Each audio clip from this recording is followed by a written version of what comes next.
Prize the Lord. आप सभी को जय मसीह की। मैं परमेश्वर पिता के नाम का धन्यवाद करता हूँ। एक बार फिर से इस वीडियो के माध्यम से मैं कुछ बातें आपसे शेयर करने करने पाऊँ। मैं परमेश्वर पिता के नाम का धन्यवाद देता हूँ इस समय, और मैं आप सभी का परमेश्वर पिता के नाम से अभिवादन करता हूँ इस वीडियो में। और हम आज बहुत सी बातें सीखेंगे भजन संहिता 47 से। वहाँ से हम बहुत सारी बातें सीखेंगे। इससे पहले मैं मेरे बारे में कुछ बता देता हूँ। मेरा नाम पंकज देवदा है और मैं राजस्थान बांसवाड़ा जिले से हूँ। और आइए तो हम आज इस भजन संहिता से कुछ बातों को सीखते हैं। तो हम जब भजन संहिता 47 को हम जब देखते हैं, तो ये भजन संहिता जो 47 है, ये भजन संहिता का जो भाग है उनमें से ये एक भाग है। ये जो दूसरे भाग में, ये भजन संहिता 47 दूसरे भाग में आता है। और इसका जो लेखककार है, जो इसको देखते हैं, तो यहाँ पर जो मुख्य हेडिंग में लिखा है कि प्रधान बजाने वाले के लिए कोरक वंशियों का भजन बताता है यहाँ पर। हालेलुया। तो हम यहाँ पर देखेंगे कि यहाँ पर कोरह के पुत्रों का ये भजन है। और ये भजन जो है, ये मतलब एक ऐसा भजन है जो स्तुति गान और आराधना और प्राइस का एक भजन है। जो लोग जो वो लेखककार है, वहाँ पर यहाँ पर स्तुति के बारे में बताता है, परमेश्वर की महिमा के बारे में बताता है। क्योंकि कौरव वंशियों के पुत्रों द्वारा यह लिखा गया, वो इस प्रकार से यहाँ पर बता रहे हैं। लेकिन इस भजन जो यह भजन है, राजा दाऊद के समय की ऐतिहासिक विजय परिस्थितियों से जुड़ा हुआ माना जाता है। हालेलुया। तो इसका मुख्य जो हम देखेंगे, मुख्य जो इसका पृष्ठभूमि है, तो वो देखते हैं हम इस भजन संहिता में। मतलब यहोवा जो है सर्व पृथ्वी सर्व पृथ्वी का राजा है, इसलिए सब उसकी आराधना करें, इस प्रकार से यहाँ पर बताता है। हालेलुया।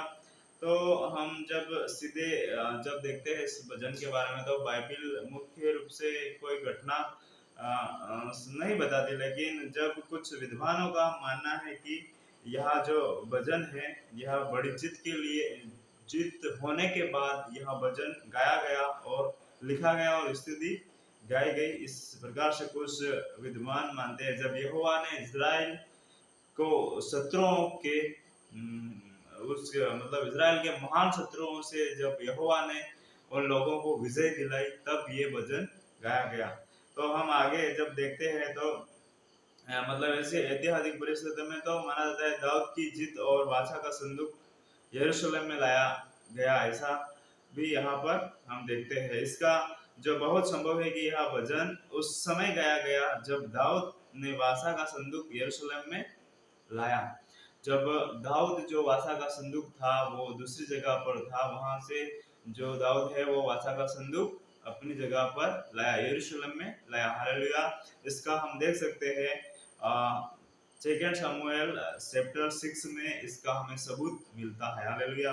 तो हम यहाँ पर देखते हैं कि परमेश्वर की जो स्तुति और महिमा करते हैं। भजन 47 में तुर ही जय जयकार और परमेश्वर ऊपर चढ़ा जैसी बातें संदूक के नगर में आने के समारोह में मेल खाती है।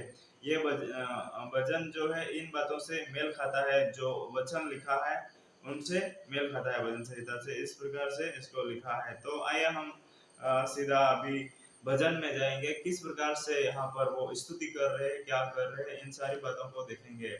हालेलुया। तो मैं यहाँ पर फर्स्ट वचन है जो मैं पढ़ता हूँ। यहाँ पर ये लिखा है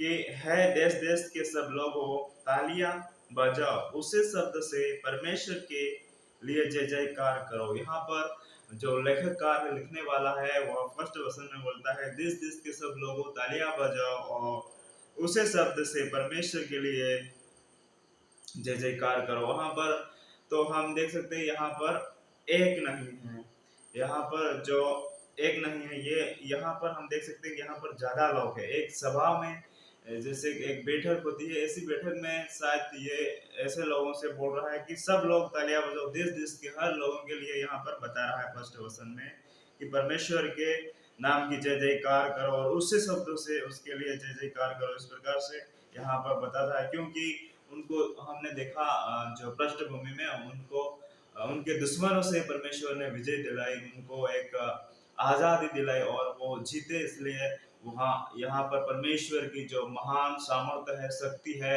उसकी वो प्रशंसा कर रहे हैं, वो महान है, उसकी स्तुति गाओ। इस प्रकार से यहाँ पर बोल रहे हैं, क्योंकि यहोवा प्रधान और भय योग्य है।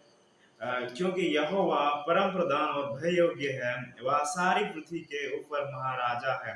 वो परमेश्वर जो है वो क्या है, हमारा यहोवा है। क्यों क्या कौन सा यहोवा? हमारा परमेश्वर ऐसा यहोवा है जो प्रधान और भय योग्य है, उस और वह सारी पृथ्वी का के ऊपर महाराजा है।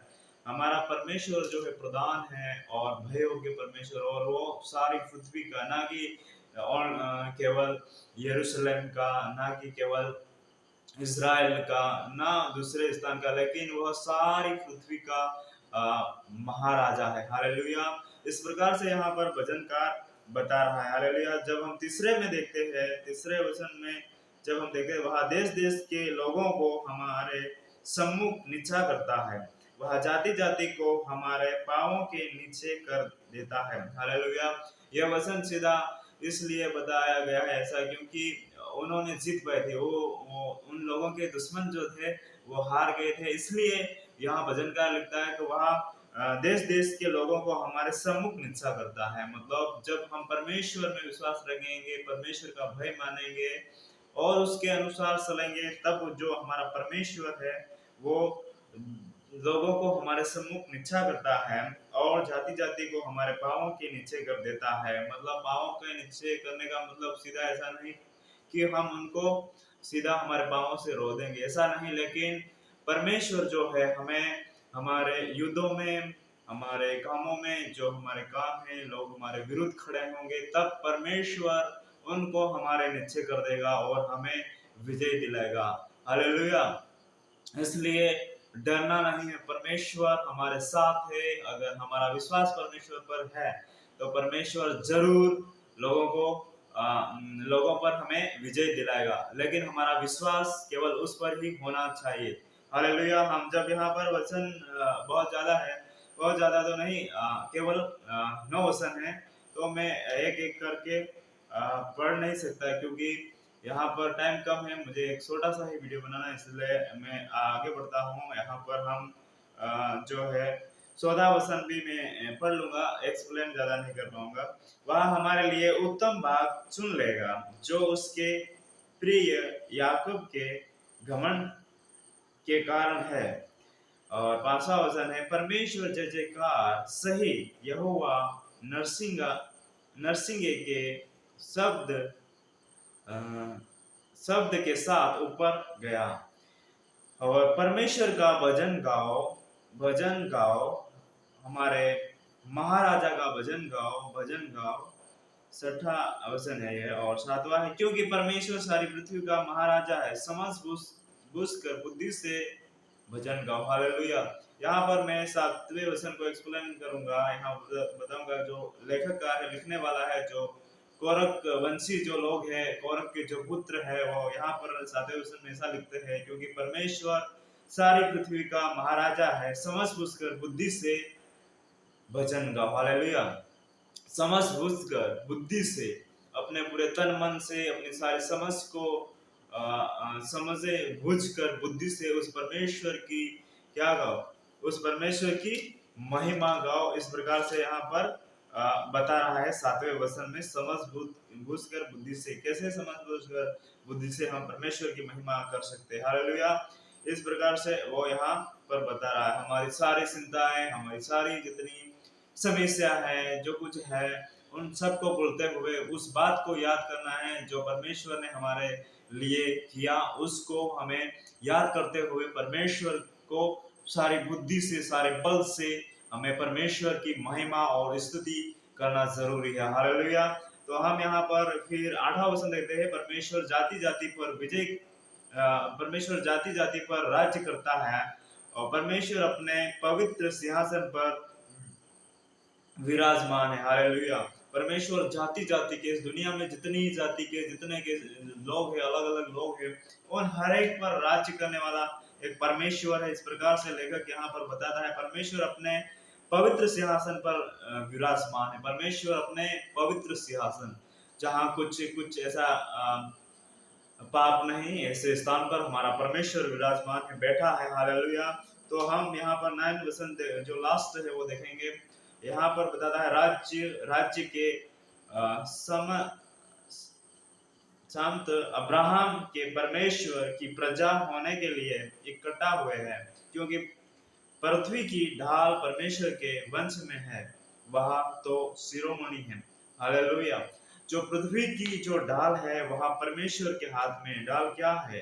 वो ढाल जो होती है, हम देखते हैं एक सिंपल उदाहरण से देखें तो जो हमारे युद्धों में जो ढाल हम यूज करते हैं, जो युद्ध के समय में जो राजा महाराजा लोग जो यूज करते थे, यहाँ पर दाऊद और ये कोरंग वंशी है जो युद्ध से जीत कर आए, इन्होंने भी उसका उपयोग किया होगा। हालेलुया। तो वो जो जो ढाल है राज्य के साम अब्राहम के परमेश्वर की प्रजा होने के लिए इकट्ठा हुए वो सब। और क्योंकि पृथ्वी की ढाल परमेश्वर के वंश में, परमेश्वर के हाथ में, वो वह तो शिरोमणि है। हालेलुया।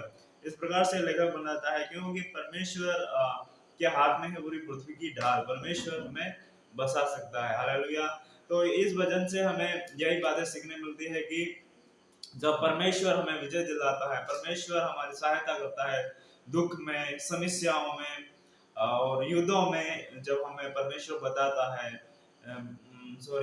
बचाता है, हमारी सहायता करता है, तो परमेश्वर की स्तुति हमें हमारे पूरे दिल, हमारे पूरे मन से और हमारी सारी समझें बूझ कर उसकी स्तुति करनी चाहिए, उसकी महिमा करनी चाहिए, ताकि हमारे परमेश्वर को महिमा मिलने पाए। हालेलुया। हमारा परमेश्वर बहुत ही अद्भुत तरीके से हम पर निगरानी रखने वाला परमेश्वर है, लेकिन हमें भी जरूरत है कि उस परमेश्वर की सारे नियम हैं, जो आज्ञा है, उसके अकॉर्डिंग हमें चलना है।